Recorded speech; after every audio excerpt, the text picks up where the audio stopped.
بسم اللہ الرحمن الرحیم۔ یا وارث والوارث الکریم۔ اس میں اللہ ذات ہے، باقی صفات ہے۔ یا رحمان و یا رحیم و یا حی و یا قیوم یا وارث و یا علی و یا ہادی یا حق و یا نور وغیرہ اسماء صفاتی ہیں۔ شرع عالیہ وارثیہ یہ ہے: یا اللہ، یا محمد، یا علی، یا فاطمہ، یا حسن، یا حسین، یا وارث۔ اللہم صلی علی محمد وعلی آل محمد مبارک وسلم۔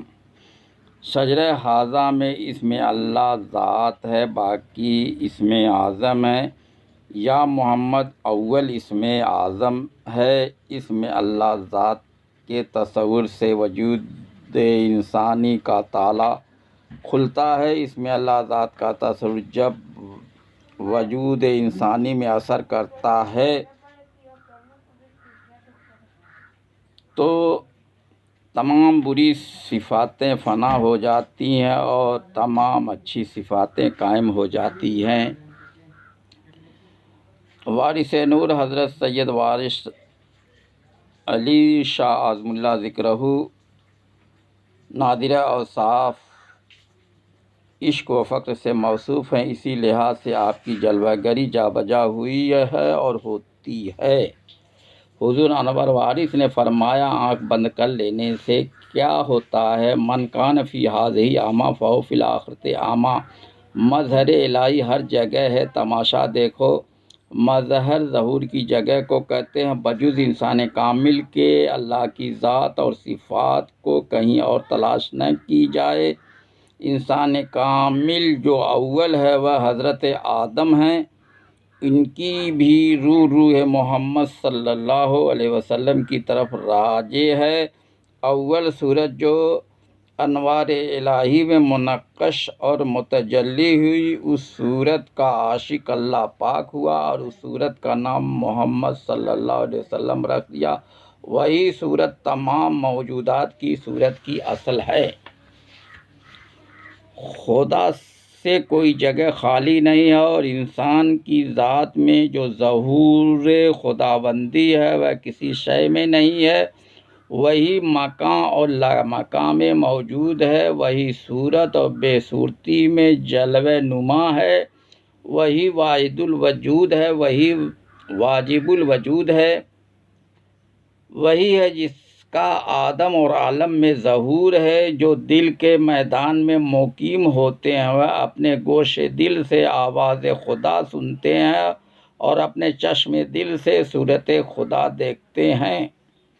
مشکوٰۃ حقانیہ کے مصنف مولوی فضل حسین وارثی نے یہ نقل کیا ہے: سید ابراہیم صاحب وارثی حضور انور کے آخری زمانے میں حاضر ہوئے تھے۔ وہ راقم الحروف سے خود بیان کرتے ہیں کہ میرا مقصد تھا کہ میں حضور انور کو رامپور لے جاؤں، مگر حضور پرنور کے دربار کا ظاہری طریقہ دیکھ کر نہ مریدین کو ذکر شغل کی تعلیم ہوتی ہے، نہ کوئی خاص قاعدہ اور انتظام ہے۔ مجھے یہ خیال پیدا ہو گیا کہ آپ کو تعلیم نہیں آتی ہے اور نہ آپ کے یہاں نقوص وغیرہ کی تعلیم ہے۔ چنانچہ جب میں خدمت عالی میں حاضر ہوا تو رامپور چلنے کے لیے میں نے عرض کیا۔ حضور انور نے ارشاد فرمایا کہ ہم کو تو کچھ آتا جاتا نہیں، ہم کیا چلیں؟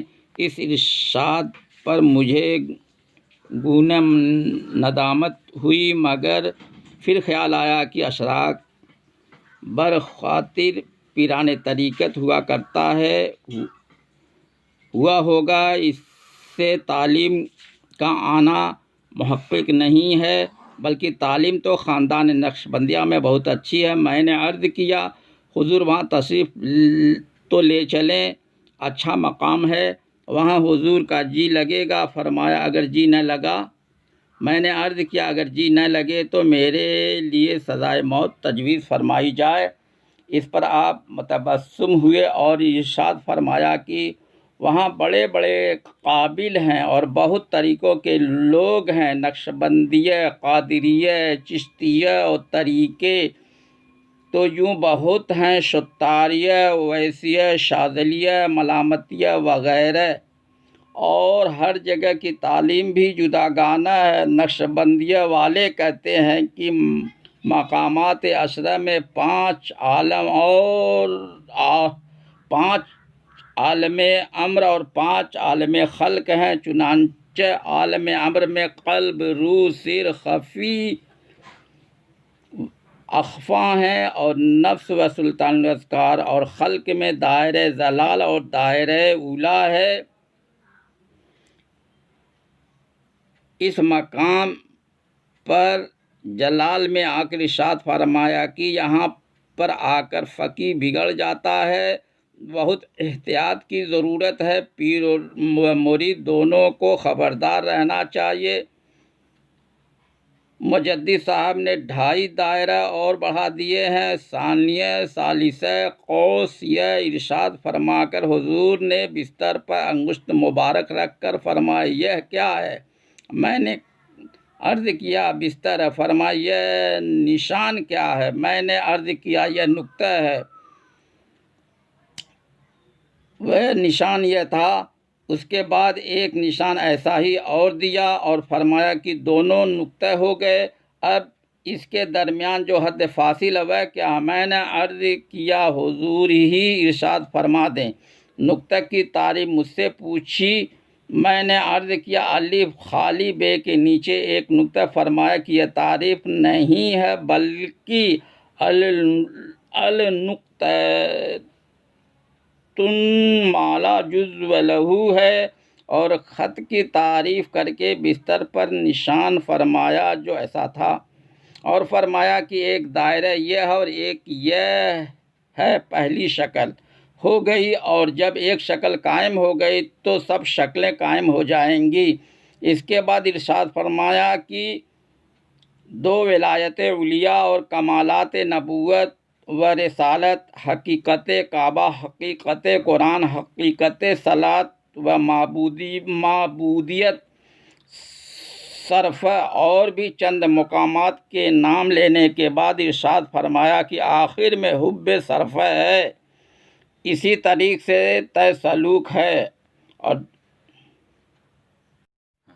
اور جملہ لطائف و دوائر اور مقامات کی تعریف فرمائی۔ مثلاً قلب کی نسبت فرمایا کہ ایک یہ لطیفہ ہے جو زیر قدم حضرت آدم علیہ السلام کے ہے، اس کا رنگ اور تعلقات عناصر بہت تفصیل سے ارشاد فرمائی۔ اسی طرح جملہ لطائف اور مقامات کے رنگ وغیرہ بیان فرمائے جو آج تک میں نے نہ کسی کتاب میں دیکھے نہ سنے۔ تمامی مقامات کی تفصیل بیان کرنے کے بعد فرمایا نقش وغیرہ سب ڈھکوسلے ہیں۔ سید صاحب کا بیان ہے کہ میں نے عرض کیا حضور بسط کا نقش بہت مشہور ہے۔ فرمایا نقوش بہت ہیں وغیرہ وغیرہ۔ فرمایا ان تمامی باتوں کے بعد ارشاد فرمایا کہ یہ سب واہیات خرافات ہیں، میرے یہاں تو محبت ہی محبت ہے، اور محبت کی تعریف یہ ہے کہ حب الشیء یامی و یسمو، جب انسان خدا کا ہو جاتا ہے تو خدا اس کا ہو جاتا ہے۔ اس واقعے سے ظاہر ہے کہ حضور احمد نے جو کچھ بھی ارشاد فرمایا وہ سید ابراہیم شاہ صاحب کے خطرے کا جواب تھا، ورنہ حضور کی تعلیم سمجھی جائے یا تاثیر جو کچھ تھی محبت تھی جو ہاتھ پکڑتے ہی حضور انور عطا فرما دیتے تھے، اور یہی وجہ ہے کہ حضور انور کے حلقہ بگوشوں میں ابتدا سے محبت کے جذبات پیدا ہو جاتے ہیں، جیسا کہ حضور انور نے یہ خود ارشاد فرمایا ہے کہ میرے یہاں تو محبت ہی محبت ہے، اور یہ بھی بارگاہ وارثی کی خصوصیت ہے، یہی ابتدا ہے اور یہی انتہا ہے۔ حضور پر نور کی دستگیری سے ہر شخص اس نعمت سے مستفید ہے، کوئی خالی نہیں ہے۔ حضور انور نے فرمایا کہ وہ شغل جو ہر مشرب اور ہر طبقے کے فقیر کے واسطے لازمی ہے اور جو انسان کو راز مخفی سے خبردار کرتا ہے اور جو بندے کو خدا سے ملاتا ہے، وہ شغل سلطان الاذکار ہے۔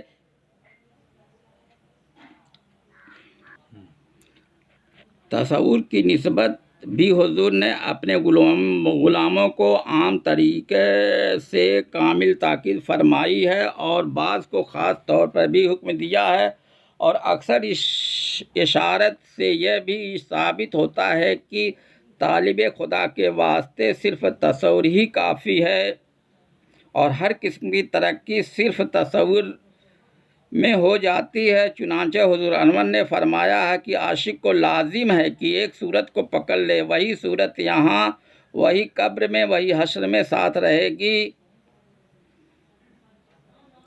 مرزا محمد ابراہیم بیگ صاحب شیدا وارسی لکھتے ہیں کہ شیخ عنایت اللہ صاحب تعلق دار سہارنپور نے، جو حضور کے بہت قدیم حلقہ بگوش ہیں، ایک روز عرض کیا کہ حضور مجھے کوئی وظیفہ تعلیم ہو۔ حضور انور نے مسکرا کر فرمایا، شیخ جی جب کوئی مصیبت ہو تو ہماری برزخ کا تصور کیا کرو۔ حضور انور نے تصور کا قاعدہ بھی متعدد طریقوں سے تعلیم فرمایا ہے، مگر اکثر زیادہ مفید اور بہت آسان طریقہ یہی ارشاد ہوا ہے کہ پہلے تصور کرے، جب صورت قائم ہو جائے تو میں اس صورت کے دل صنوبری کی جانب متوجہ ہو اور دل کی آنکھ سے دیکھے۔ حضور انور بعض تعلیمات اعلانیہ ارشاد فرما دیتے تھے اور اکثر خلوت میں ارشاد فرماتے تھے۔ جو تعلیمات خلوت میں فرماتے تھے ان کا علم انہی کو ہے جو اس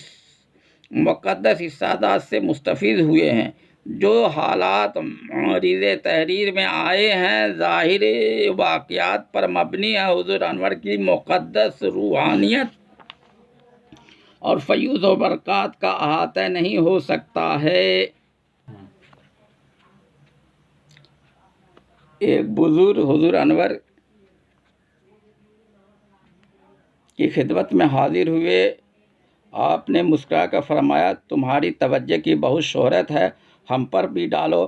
وہ بزرگ قدم بوس ہوئے اور عرض کیا کہ میری کیا مجال جو آپ پر توجہ ڈالوں۔ حضور نے خادم سے حسب دستور مٹھائی وغیرہ دینے کے لیے ارشاد فرمایا۔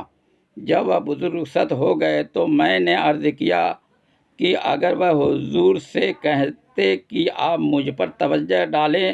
ارشاد فرمایا کہ ہم توجہ ڈالتے۔ میں نے عرض کیا کہ اگر حضور توجہ ڈالتے ہیں تو کبھی ہم لوگوں پر توجہ ڈالا کیجیے۔ آپ نے قریب بلایا۔ جب میں بالکل قریب حاضر ہوا تو فرمایا، یہ توجہ ڈالنا تو ایک قسم کا تماشا ہے، اصل توجہ وہ ہے کہ اگر موتی پر توجہ ڈال دے تو وہ پانی ہو جائے۔ اتفاق سے حضور کے اس ارشاد کا مطلب میری سمجھ میں نہ آیا۔ میں نے عرض کیا، اگر پتھر پر توجہ ڈالی جائے تو کیا ہو؟ فرمایا، وہ پتھر خاک ہو جائے۔ اب اس ارشاد کا مطلب میری سمجھ میں آیا کہ توجہ اس کو کہتے ہیں جو حجاب تعین کو اٹھا دے اور اصل سے ملا دے۔ جیسے موتی کی اصل اس کی پانی ہے یا پتھر کی اصل اس کی خاک ہے، مگر ایک حجاب ایسا حائل ہو گیا کہ اپنی اصل سے الگ ہو گئے۔ کامل توجہ کا یہ اثر ہے کہ وہ حجاب تعین اٹھا دے اور موتی کو پانی، پتھر کو خاک کر دے، یعنی اصل سے ملا دے۔